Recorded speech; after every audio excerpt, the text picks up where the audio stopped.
아이들과 저희 부모님 댁에 방문한 적이 있었는데요. 그런데 그때 저희 부모님이 저의 어릴 적 사진이랑 또 학교에서 받았던 상장들이랑 성적표를 들고 나오신 겁니다. 고등학교 졸업 이후로 한 번도 들여다보지 않았던 근 30년 전의 성적표를 제가 보게 되었는데, 여러분, 옛날 성적표들은 그 성적표에 수, 우, 미, 양가로 표시되어 있고 학급 서차와 또 전교 석차가 다 표시되어 있습니다. 근데 제가 나름 부끄럽지 않은 성적표이기 때문에 아내와 제 자녀에게 자랑스럽게 보여줬던 적이 있습니다. 여러분, 우리 부모님들은 자녀의 성적에 너무나도 많은 관심을 가집니다. 내 아이의 영어 성적은 어떤가? 수학 성적이 떨어지지는 않았나? 모의고사 성적은 잘 나왔나? 이런 성적을 토대로 대학을 결정하기 때문에 관심이 많을 수밖에 없습니다. 그런데 여러분, 아이들의 학교 성적이나 수능 성적도 중요하지만 더욱 중요한 것이 있습니다. 그것은 바로 내 자녀의 영적인 성적표입니다.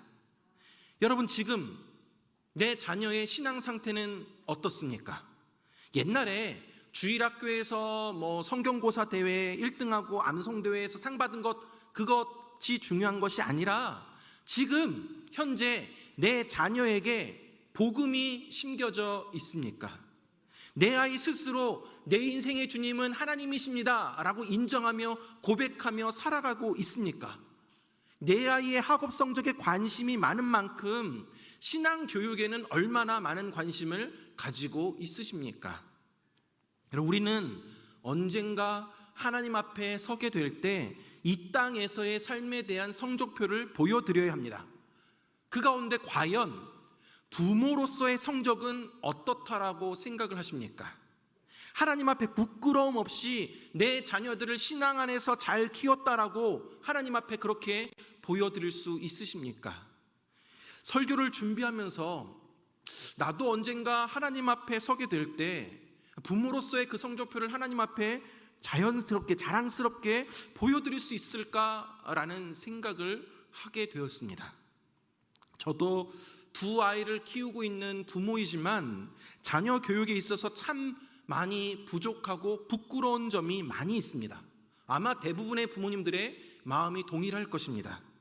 하나님 앞에 받게 될 그 성적표는 죽어봐야 알 수 있을 것 같고, 그래서 일단 내 자녀들에게 아빠로서의 성적은 어떤가 궁금해서 제 아들에게 물어봤습니다. 아들아, 너에게 있어서 아빠는 100점 중에 몇 점이야? 라고 물어봤습니다. 그랬더니 제 아들이 몇 점을 줬을까요? 제 아들이 잠시의 머뭇거림도 없이 아빠는 1000점이야 라고 말했습니다. 100점으로는 부족하다라는 것이었죠. 여러분, 그 대답을 듣고 제가 얼마나 마음에 감동을 받았는지 모릅니다. 그렇다고 여러분, 오늘 집에 가서 자녀들한테 야 아빠, 야 엄마 몇 점이야 라고 물어보지 마시기 바랍니다. 괜히 상처받으실 수도 있습니다. 자, 어쨌거나 여러분, 사랑하는 여러분, 세상의 기준으로 부와 명예를 가지고 또 세상 사람들에게 성공했다라고 잘 살았다라고 인정받는 것보다 하나님께서 우리 가정에 과연 얼마나 점수를 주시고 있는가, 그것이 더 중요하다라는 사실입니다. 5월을 가정의 달을 맞이하여서 지난주에는 자녀들이 부모를 공경해야 함을 함께 말씀을 통해 나누었습니다. 오늘은 내 자녀의 영적인 교사로서 우리 부모들이 어떻게 자녀를 양육해야 할지 말씀을 통해 함께 살펴보기를 원합니다. 오늘 본문 말씀은 우리가 부모로서 하나님 앞에 잘했다 칭찬받는 그러한 길들을 우리에게 알려주고 있습니다. 지난 2주간 설교 중에도 계속 언급되어졌던 말씀이고 이미 잘 알고 있는 말씀이지만 또다시 듣고 마음에 새기고 실천에 옮기시는 그러한 시간들 되시기를 바랍니다. 첫째로, 부모는 먼저 신앙의 본을 보여야 합니다. 오늘 보면 6절 말씀에 보면 오늘 내가 내게 명하는 이 말씀을 너는 마음에 새기고라고 나와 있습니다. 마음에 새기다라는 말은 암송하다라는 말입니다. 그렇다면 오늘 내가 내게 명하는 이 말씀을 마음에 새기고 암송하라는데 그 말씀이 과연 무슨 말씀입니까? 앞선 4절, 5절 말씀에 보면 이스라엘아 들으라 우리 하나님 여호와는 오직 유일한 여호와이시니 너는 마음을 다하고 뜻을 다하고 힘을 다하여 내 하나님 여호와를 사랑하라 라고 나와 있습니다. 하나님이 마음을 다하고 뜻을 다하고 힘을 다하여 내 하나님 여호와를 사랑하라 라고 명령하십니다. 근데 이 명령이 누구에게 하신 말씀입니까? 자녀에게입니까? 부모에게입니까? 부모가 먼저 하나님을 사랑해야 한다라는 말씀입니다. 그래서 부모로서 자녀를 위해 먼저 해야 할 일은 하나님을 사랑하는 것입니다. 부모가 먼저 하나님의 말씀을 마음에 새겨야 합니다. 부모가 자식에게 말씀을 가르치기 전에 자신들이 먼저 하나님의 계명을 가슴에 잘 간직해야 한다라는 것입니다. 기독교의 교육은 본을 보이는 교육이어야 합니다.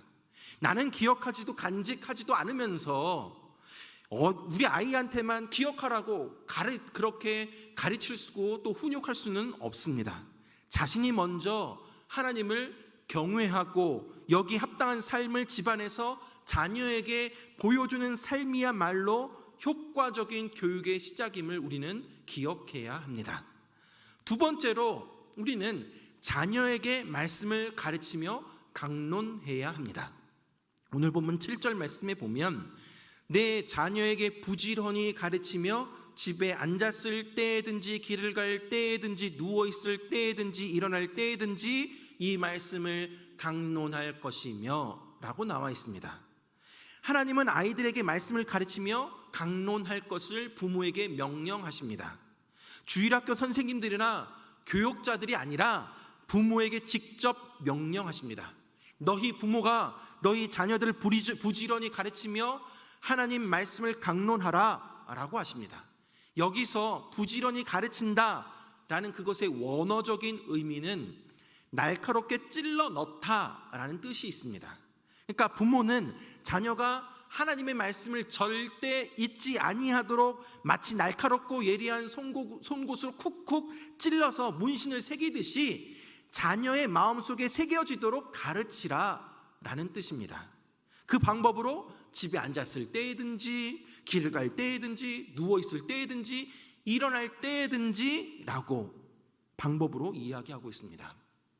즉 부모가 때와 장소를 가리지 말고 자녀들을 항상 반복해서 말씀을 가르치라라는 것이죠. 그래서 자녀들의 머릿속에 하나님의 말씀이 새겨지도록 주입하고 반복하여 가르치라라는 것입니다.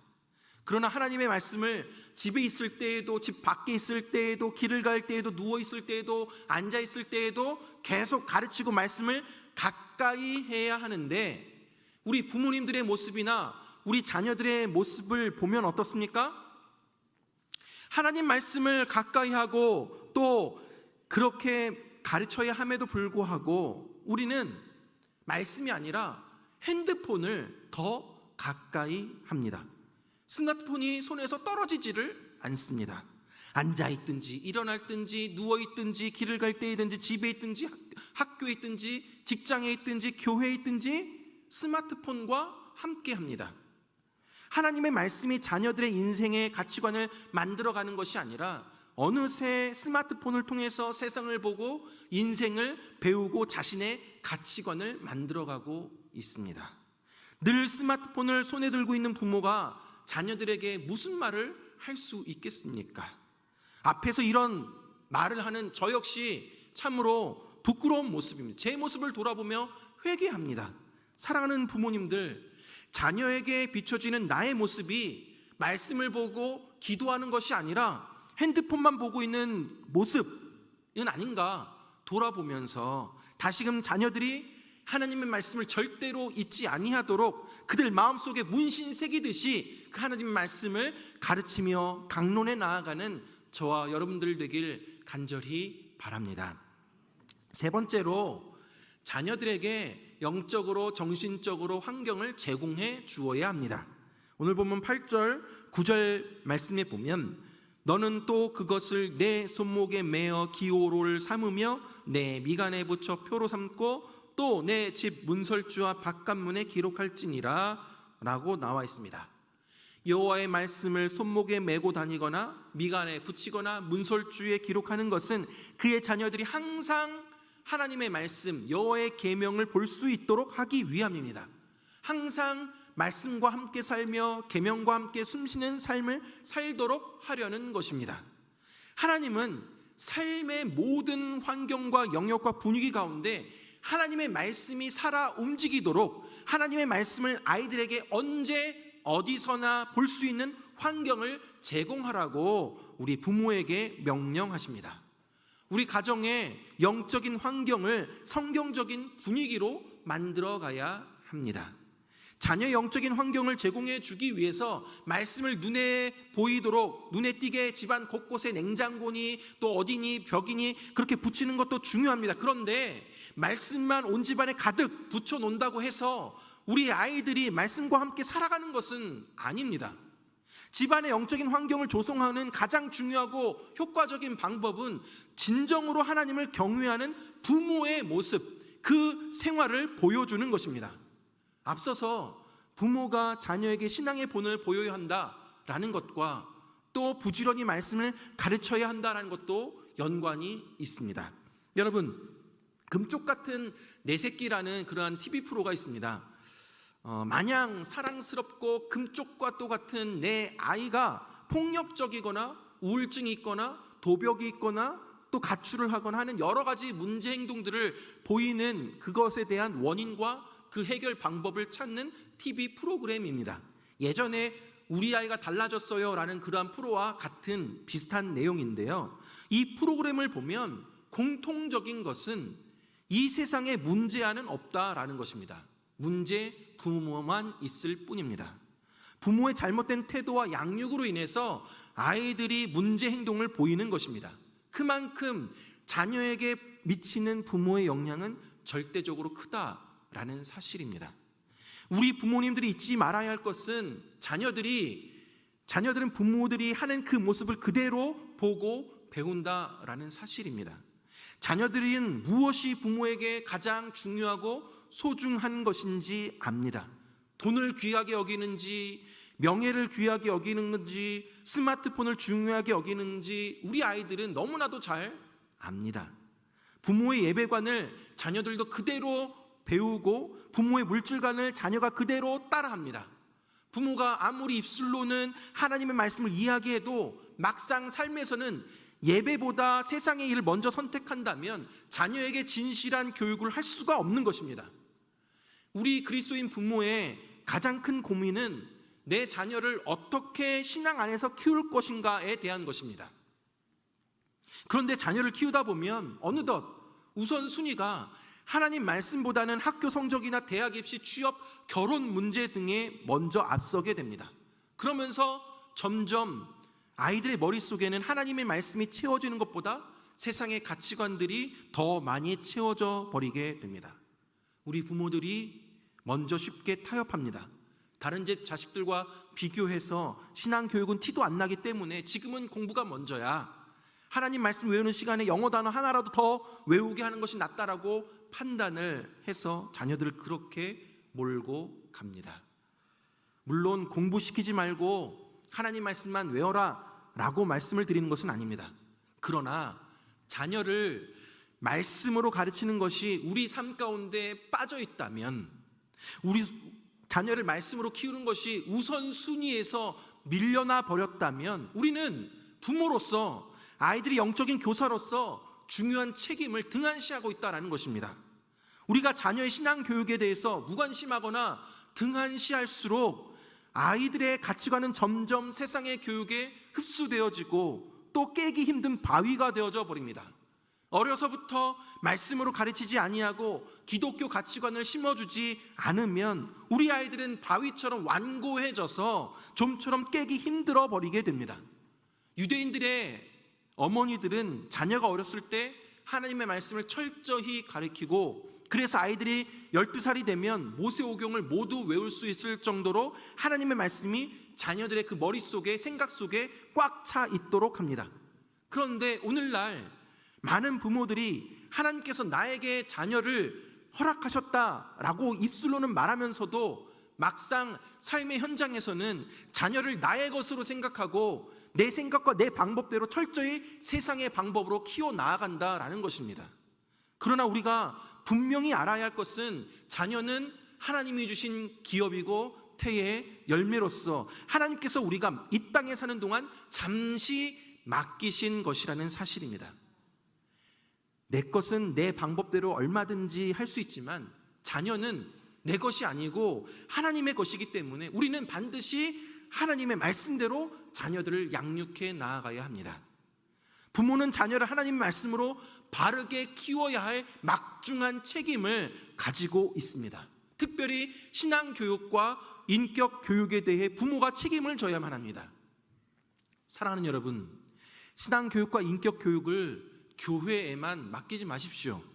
오늘날의 심각한 문제는 부모가 일상의 삶에서 자녀에게 하나님이 누구이신지, 복음이 무엇인지 말씀을 가르치라라는 이러한 하나님의 명령을 무시하고 그저 일주일에 1시간 교회 학교에 맡겨버리고 신앙교육을 대체해버린다라는 것입니다. 여러분, 교회는 아이들의 신앙 인격의 지극히 일부분만을 담당하고 있습니다. 일주일에 예배 1시간으로 신앙의 교육을 다 했다라고 착각하지 마시기 바랍니다. 자녀의 신앙 교육의 주된 책임은 바로 부모에게 있습니다. 그렇게 하나님께서 명령하셨습니다. 부모인 우리에게 책임이 있음을 부인하지 마시기 바랍니다. 앞서 말씀을 드렸지만 자녀들은 부모님들이 하는 모습 그대로를 배웁니다. 부모는 자녀들의 살아있는 교과서입니다. 자녀들은 부모의 그 뒷모습을 보고 자라게 되어 있습니다. 부모가 기도하지 않는데 아이들이 기도할 수 없는 것이고, 부모가 성경을 읽지 않는데 아이들이 성경을 읽을 수가 없는 것입니다. 아이들의 눈에 비친 아빠는 퇴근해서 집에 오면 소파에 누워서 TV만 보고 핸드폰만 집중하는 그런 모습을 보이고 있다면, 또 식탁에 앉아서 하는 이야기들은 온통 성적 이야기 아니면 주식이나 부동산 이야기 아니면 남 험담하는 이야기들 뿐이라면 자녀들의 마음속에 어떻게 하나님의 말씀이 각인되겠으며 집안이 어떻게 영적인 분위기가 조성이 되겠습니까? 부모가 정말 하나님을 경외한다면 자녀들이 그것을 모를 수 없습니다. 자기가 아플 때 자기 이마에 손을 얹고 기도해주는 아빠의 모습, 자기를 꼭 안아주면서 눈물로 기도해주는 엄마의 모습, 나한테 어려운 일이나 힘든 일이나 고민이 있을 때 하나님의 말씀을 인용해서 용기를 주고 격려해주고 위로해주고 조언해주는 부모의 모습, 아이들이 모를 것 같지만 다 압니다. 사랑하는 부모님들, 자녀들의 눈에 비친 모습이 하나님을 경외하는 아빠, 예수님을 사랑하는 엄마, 성령님을 의지하는 부모의 모습이 비추어지기를 간절히 바랍니다. 그런데 여기 계신 분들 중에는 이미 자녀들이 출가해서 저마다의 가정을 가진 분들이 많이 계십니다. 오늘 설교를 들으면서 한창 내가 자식 키울 때 먹고 살기 바빠서 신앙 교육 제대로 못 시켰는데 어느새 자녀들이 성장해서 자기 생각이 강해지고 교회를 떠나버린 경우에는 어떻게 해야 하나? 그나마 내 품에 있으면 지금이라도 신앙으로 키울 수 있는 기회가 있지만 멀리 타지에 있어서 얼굴도 보기 힘들고 또 자녀들이 찾아오더라도 신앙 이야기를 꺼내기 힘든 상황이 있는데 어찌해야 하나? 하나님 앞에 섰을 때 나는 과연 실패한 부모인가? 라는 생각을 가진 분들도 있을 줄 압니다. 그러나 여러분, 낙심하지 마십시오. 포기하지 마십시오. 늦지 않았습니다. 비록 지금은 내 자녀가 하나님을 부인하고 교회를 떠났다 하더라도 하나님의 자녀이기 때문에 하나님의 때에 하나님이 만져주실 것을 믿으시기 바랍니다. 그렇게 우리 부모가 해야 할 일은 끝까지 하나님이 책임져 주심을 믿고 기도하는 것입니다. 내 아들, 내 딸, 내 손주들을 주님께 맡기십시오. 내가 자녀들을 위해 평생 기도해 왔고 오늘도 기도하고 있기 때문에, 내가 그 기도의 끈을 놓지 않기 때문에 우리 자녀들이 멀리 타지에 있더라도, 내 자녀들의 얼굴을 자주 보지 못하더라도, 지금 비록 방황하고 탕자와 같이 떠돌아다닐지라도 하나님이 책임져 주심을 믿으시기 바랍니다. 오늘 우리는 본문을 통해서 하나님 앞에서 내 자녀의 영적인 교사로서 잘했다 칭찬받는 삶을 살기 위한 방법들을 나누었습니다. 첫째로, 먼저 자신이 신앙의 본을 보여야 합니다. 자식에게 말씀을 가르치기 전에 내가 먼저, 부모인 내가 먼저 하나님의 계명을 마음 가운데 잘 간직해야 합니다. 나도 지키지 않는 신앙의 기준을 아이에게 강요함으로 그들이 하나님과 멀어지게 하는 것은 아닌지 우리는 생각해 봐야 합니다. 또한 말씀을 부지런히 가르치고 강론해야 합니다. 다른 어떤 것보다 하나님의 말씀을 우선시하며 시간과 장소에 상관없이 늘 말씀을 가르치시기 바랍니다. 마지막으로, 가정 안에서 부모가 진정으로 하나님을 경외하는 모습을 보여줌으로써 영적인 분위기를 조성하시기 바랍니다. 하나님의 말씀이 살아 움직이는 가정들 되시길 바랍니다. 사랑하는 여러분, 자녀가 말씀 안 읽는다고, 교회 안 나간다고 속상해하며 답답할 것이 아니라 부모인 우리가 먼저 스스로의 모습을 돌아봐야 합니다. 부모가 변해야 아이도 변합니다. 하나님께서 우리에게 맡겨주신 자녀들, 하나님의 뜻이 아닌 내 뜻대로 키우겠다고 고집 피우고 있지는 않습니까? 지금 내 속을 썩이고 내 뜻대로 안 된다고 자녀 때문에 스트레스를 받는다 할지라도 하나님께서 택하신 자녀에게 하나님이 언젠가 들어 사용하시리라 믿으시기 바랍니다. 사실 오늘 이 설교는 한없이 부족하고 수많은 시행착오를 겪으면서 자녀를 키워가고 있는 제 자신에게 하는 말씀과도 같습니다. 지금은 서두에 말씀드렸지만 아들이 아빠에 대해서 1000점을 주고 후한 점수를 주었다 하더라도 그 점수가 언제 어떻게 바뀔지 아무도 예측할 수가 없습니다. 부모로서 내가 할 일은 그저 내 아이의 삶의 주인이 되신 하나님 손에 맡겨드리며 내 품 안에 있는 동안 많이 사랑해주고 말씀과 기도로 양육해 나아갈 뿐입니다. 자녀들을 신앙으로 교육하는 것이 내 인생의 가장 중요한 책임 가운데 하나임을 하나님 앞에서 다시 한번 확인하시기 바랍니다. 여호와를 경외하는 아들을 둔 아빠가 이 세상 가운데 가장 위대한 아빠이며, 예수 그리스도를 사랑하는 딸을 둔 엄마가 이 세상 가운데 가장 훌륭한 엄마입니다. 사랑하는 영주동북교회 성도님들, 부모님들, 우리 모두 언젠가 하나님 앞에 설 때 부모로서의 점수를 받게 될 것입니다. 바라기는 우리 영주동북교회 부모님들이 모두 하나님께서 나에게 맡겨주신 귀한 자녀들 잘 키워줘서 고맙다, 수고했다, 고맙다라고, 잘했다라고 칭찬받고 인정받아 나아가는 저와 여러분들 되길 주님의 이름으로 축원합니다.